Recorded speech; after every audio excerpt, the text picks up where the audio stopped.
Setiap kita tentunya ingin hidup bahagia.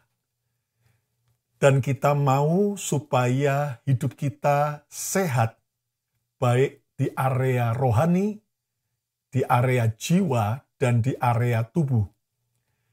Ada satu firman yang harus kita pelajari menjadi sebuah peringatan buat kita. Bagaimana seorang pemimpin besar bangsa Israel bernama Musa. Ketika Musa dipercaya Tuhan, dipilih Tuhan untuk memimpin bangsa Israel keluar dari tanah perbudakan Mesir menuju ke tanah perjanjian. Ternyata setelah melewati perjalanan di padang gurun yang begitu panjang dan melelahkan, saudara sekalian, dengan kondisi bangsa Israel yang suka bersungut-sungut, suka mencobai Tuhan, suka memberontak terhadap Musa dan Harun sang pemimpinnya, maka apa yang terjadi? Mari kita lihat di dalam Mazmur 106 ayat 32 sampai 33. Alkitab berkata, mereka, bangsa Israel, menggusarkan dia, Tuhan, dekat air Meriba.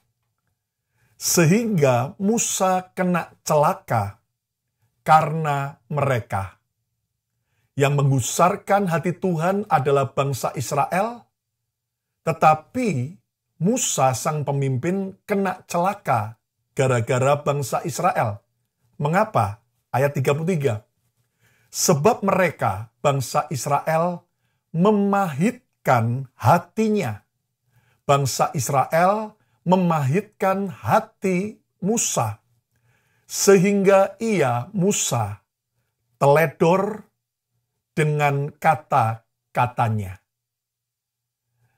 Saudara sekalian, Musa kena celaka, tidak masuk ke tanah perjanjian, akibat hatinya pahit, karena sikap dan perkataan bangsa Israel.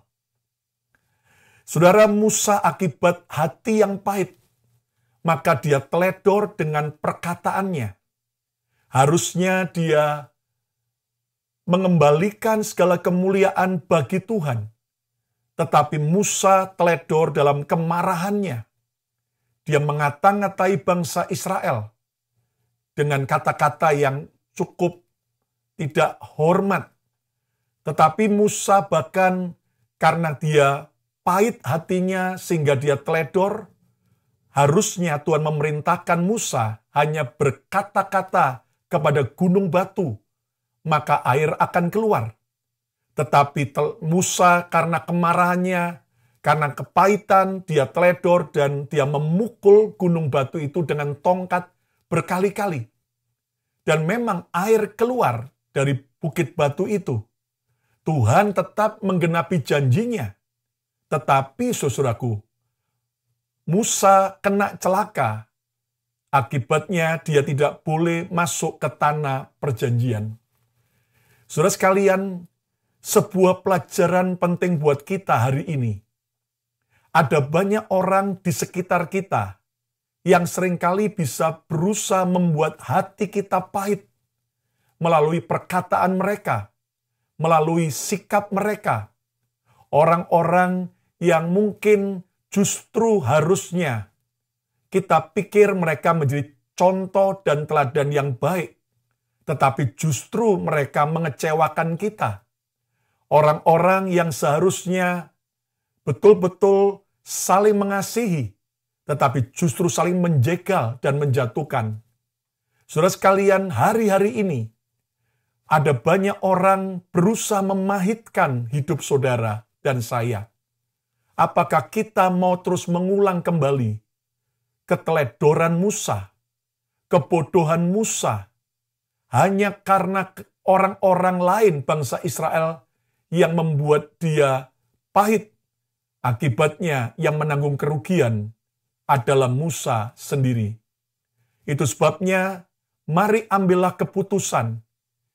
Jangan izinkan siapapun memahitkan hati kita.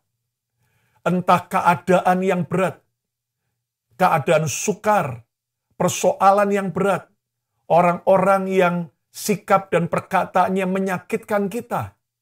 Jangan biarkan kepahitan itu terus bercokol dalam hati kita. Memang ketika orang lain yang jahat atau mengecewakan lalu membuat kita pahit, awalnya mereka yang salah. Tetapi ketika kita terus membiarkan kepahitan masuk dalam hidup kita, bahkan kita entertain dengan kita kemudian menikmati kepahitan itu, bahkan kita, saudaraku, akhirnya cerita-cerita kepahitan kepada orang-orang lain, maka awalnya orang lain yang jahat itu yang salah.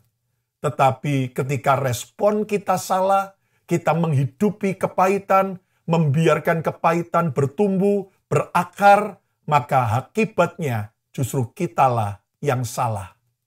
Alkitab berkata, di mana ada akar kepahitan, itu akan merusak dan mendatangkan kekacauan.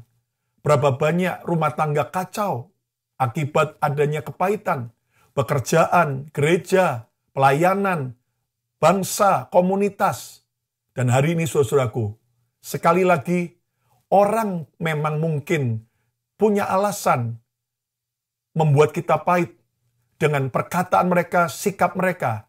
Tetapi keputusan kita, jangan terus biarkan kepahitan membuat kita akhirnya teledor dengan apa yang kita lakukan dan membuat kita mengalami kerugian besar, kehilangan tanah perjanjian. Hari ini, ayo kita ambil keputusan, terus jaga hati kita, supaya hati kita bersih dari kepahitan. Caranya bagaimana? Segera lepaskan pengampunan. Segera lepaskan pengampunan. Jangan tunggu orang itu datang minta ampun, baru kita mengampuni. Tetapi ketika kita tahu persis bahwa kepahitan itu merusak kita, mari segera lepaskan pengampunan, karena pengampunan itu akan membuat kita bersih dari kepahitan. Dan kemudian kita harus terus menjaga, memproteksi bahwa kepahitan tidak boleh masuk ke dalam pikiran dan hati kita. Karena yang bertugas untuk menjaga hati saudara bukanlah Tuhan. Yang bertugas menjaga hati saudara bukanlah orang lain, tapi kita sendiri yang harus menjaga hati kita. Jangan izinkan sampah masuk ke dalam dompet Anda. Hal yang sama, jangan izinkan semua kepahitan, perkataan-perkataan atau sikap yang menyakitkan, perkataan buruk masuk ke dalam dompet hati dan pikiran kita. Hanya izinkan apa yang baik, yang berkenan, dan yang mulia yang masuk ke dalam pikiran dan hati kita. Maka percayalah, tanah perjanjian akan menjadi bagian kita.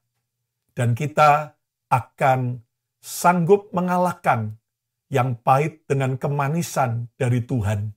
Izinkan anggur Tuhan yang manis setiap hari memenuhi, mengganti setiap kepahitan kita dengan kasih dan pengampunan. Dan kita harus cerdas untuk mengelola hati kita, pikiran kita, hati kita, mood kita, suasana kita, supaya kita terus penuh dengan kemanisan yang akan membawa kemajuan, tanah perjanjian, kelimpahan.